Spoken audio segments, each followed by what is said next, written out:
Thanks for joining me today. I'm Corel Painter Master Aaron Rutten, and in this video I'm going to demonstrate how to use the 5 custom brushes I created for Corel Painter in November of 2019. You can download these brushes from aaronrutten.com. I'll put a link in the description of this video. These brushes are all found in my Particles Hairy category. The first brush that we'll look at is called Fur Blender. I've gone ahead and filled my canvas with this gradient here. These are all blender brushes, and so we want to have some pre-existing paint to be able to blend. I'm going to go ahead and paint with this brush. And you can see it creates these nice blended strokes that gives me individual hairs without me having to draw all of these hairs individually, which would take a really long time. Of course, if you wanted to, you could go over this with another brush, and then you could enhance the hairs and draw some over it if you wanted to add more detail, but this gives you a really good foundation. So I'm going to go back to that fur blender. And you may notice that this blended kind of at a diagonal. I can change that angle by changing the angle of my pen. So if I angle my pen kind of pointed up, it looks like this. And this only works if you have pen tilt on your pen. If I angle my pen kind of to the left, then the strokes go to the left. And if I go kind of diagonally, then the strokes go diagonally. And I can make them go really in any kind of direction that I want, if I want them to fan out like this. Now, if you don't have pen tilt, what you can do if you want to be able to rotate the angle of the strokes, which are vertical by default, is you can rotate your canvas.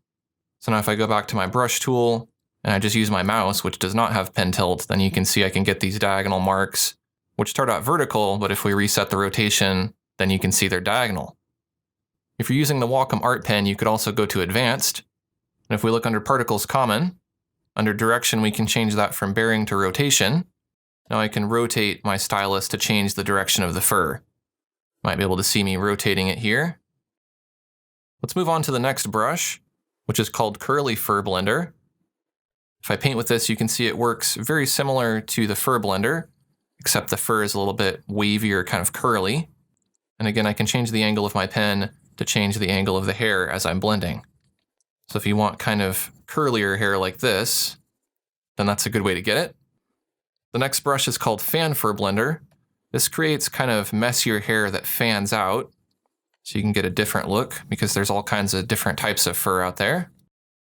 There's also a Messy Fur Blender. Very similar, but the hair just is a bit more messy and kind of random. It doesn't really go in one particular direction. Just kind of goes everywhere. And then there's a Wavy Fur Blender, which is hair with just a little bit of wave in it, so it's not perfectly straight. And of course, with all of these brushes, if you want bigger hair, you use a bigger brush. If you want smaller hair, then you use a smaller brush. Might be kind of hard to see that. So I'll make my hair just a bit bigger.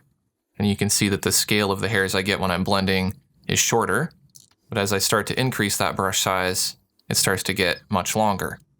If I make my brush really, really big, then I can get really big, broad hairs. Now, the size of your brush isn't necessarily always represented by the size of the diameter that you choose.